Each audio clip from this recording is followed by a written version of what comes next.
Hola, hoy les voy a hablar sobre algunas cosas de la materia de fundamentos de economía y sus definiciones. ¿Qué es la economía? Es el estudio de la distribución de los recursos escasos para satisfacer las necesidades del ser humano. Una definición más amplia es que es la ciencia social que estudia los procesos de producción, comercialización, distribución y consumo de bienes y servicios escasos para satisfacer las necesidades ilimitadas, familias, las empresas y los gobiernos. En otras palabras, analiza las decisiones relacionadas entre recursos en los que se dispone, que son de carácter limitados, y las necesidades que cubren. En pocas palabras, es el estudio de bienes escasos. También nos dice que algunos elementos de la economía son, son trabajo, capitales, tierra. Por otro lado, la economía se divide en dos grandes campos, que es la microeconomía y la macroeconomía. La microeconomía se encarga del estudio de organizaciones no lucrativas o personas. En el ámbito de macroeconomía se habla que es el estudio o conocimiento económico de países, estados o el mundo o la globalización. Algunos recursos de la economía son capital, que se divide en dinero, patrimonio y flujo de efectivo. También tenemos trabajo, tierra y recursos humanos.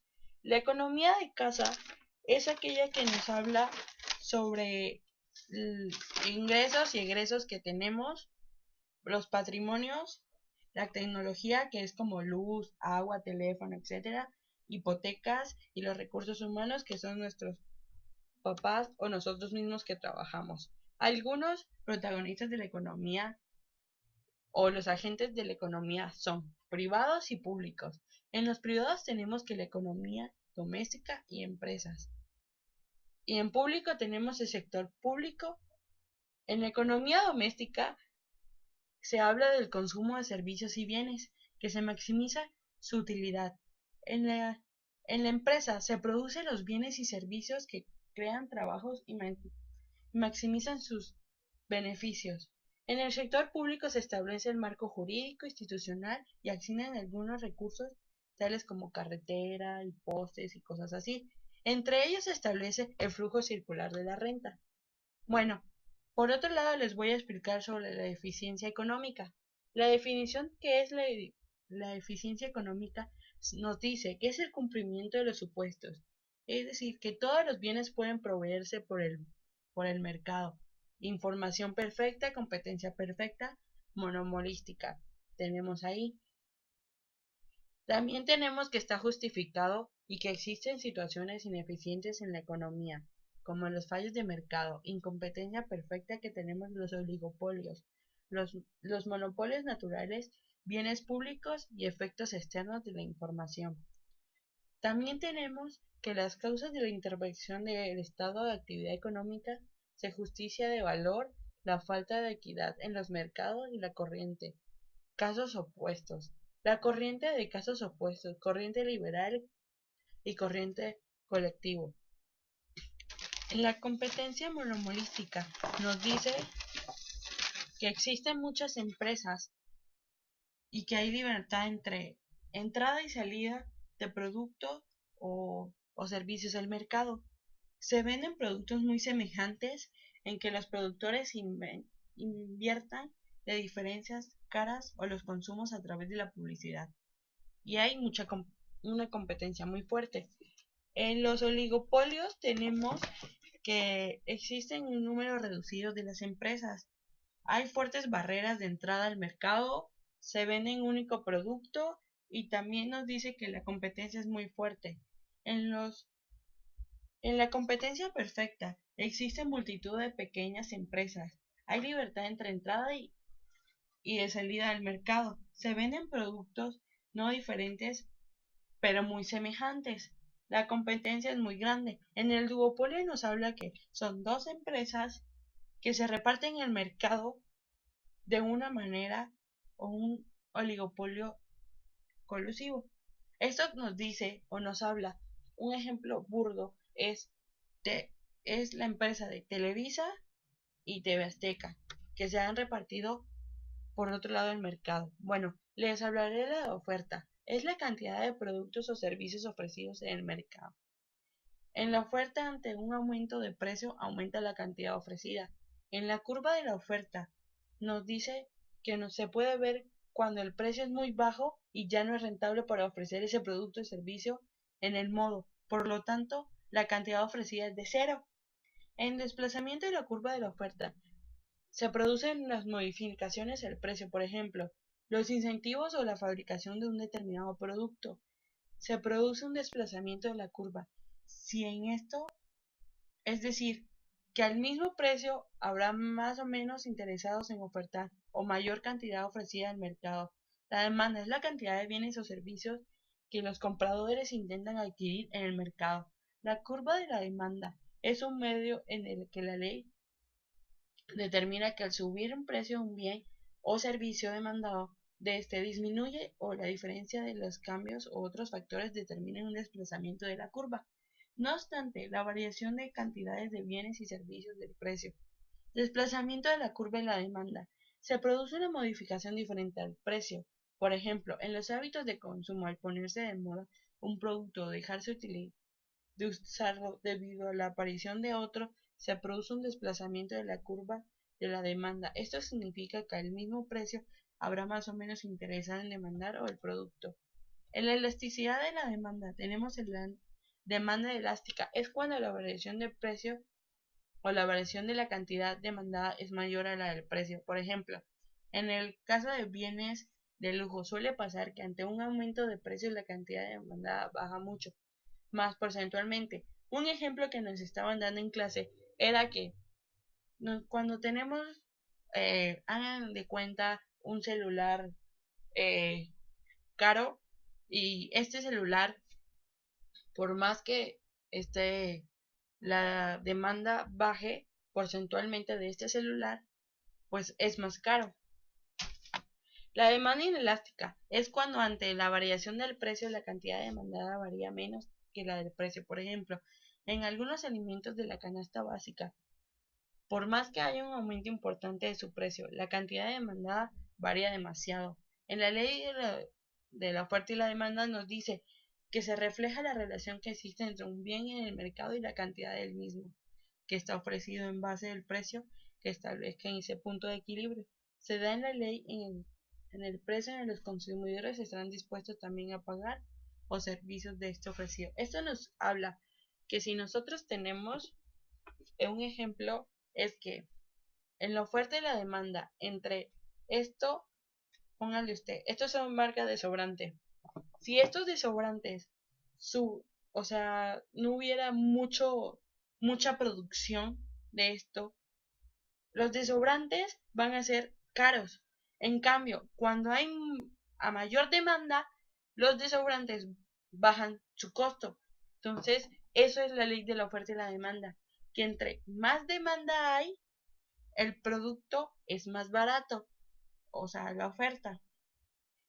Y entre la oferta, por así decirlo, entre a menor demanda, no hay, ¿cómo se llama? Es más caro el producto.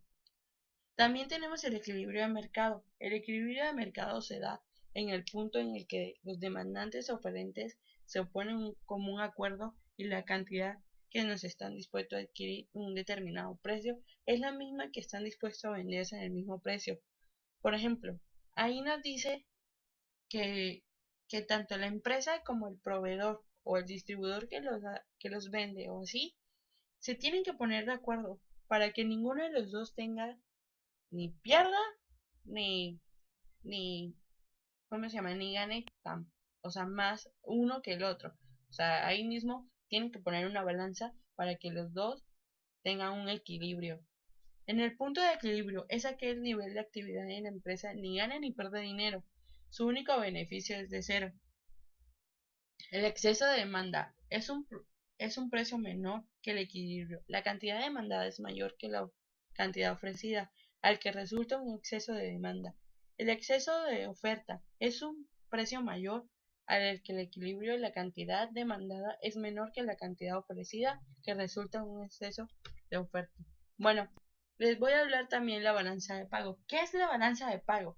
Es un registro de todas las transacciones monetarias producidas entre un país y el resto del mundo determinado por un periodo. O sea, es todo lo que se hace a través de un país o el mundo o todo. Cada uno tiene balanza de pagos.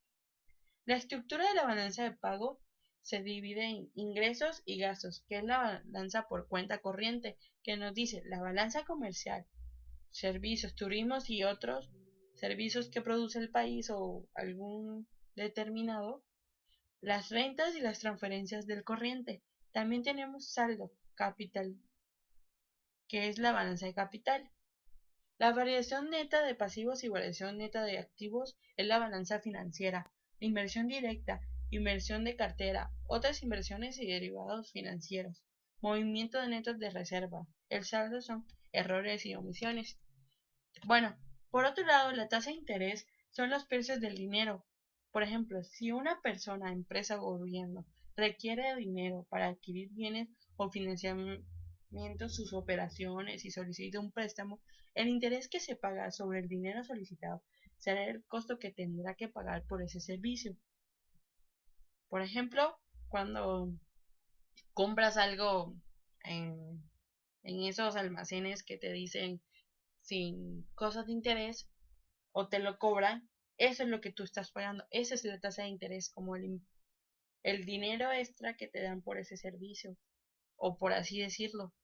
La política económica tiene como objetivo en pleno empleo establecer estabilidad de precios, crecimientos económicos.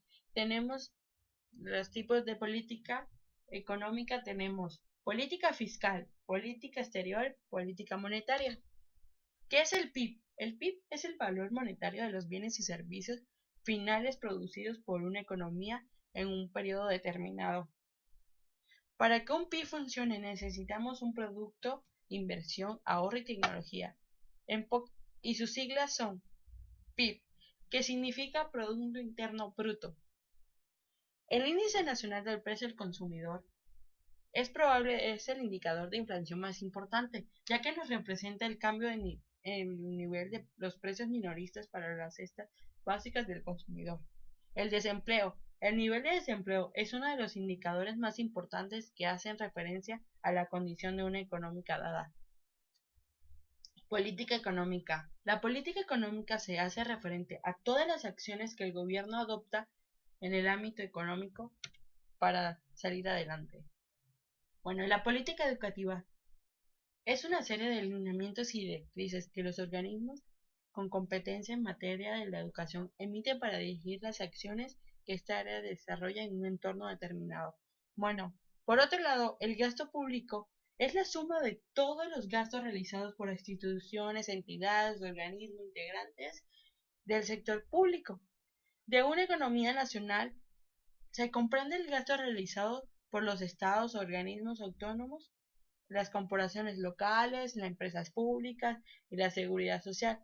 Por medio del gasto público se trata de dar respuesta en los países con la economía de mercado o las necesidades de carácter público o colectivo. Como nos dice, el gasto público es todo gobierno y cosas locales que pertenecen al sector público, como así lo dicen. Bueno, política fiscal. La política fiscal está ligada a impuestos y gastos y la política monetaria a los mercados financieros, al suministro de crédito, dinero y demás bienes financieros. Sectores económicos son la división de las actividades económicas de un estado o un territorio. Se divide en sector primario, sector secundario, sector terciario y sector cuaternario. Bueno, en el sector primario nos dice que es toda la recolección de recursos minerales y todo eso. Ya cuando ya se tiene todo eso de los recursos naturales ya obtenidos, pasa al sector secundario, que es cuando ya lo producen, que hacen metales o cosas preciosas, pero ya producidos. En el sector terciario nos habla de bienes y servicios. En el sector cuaternario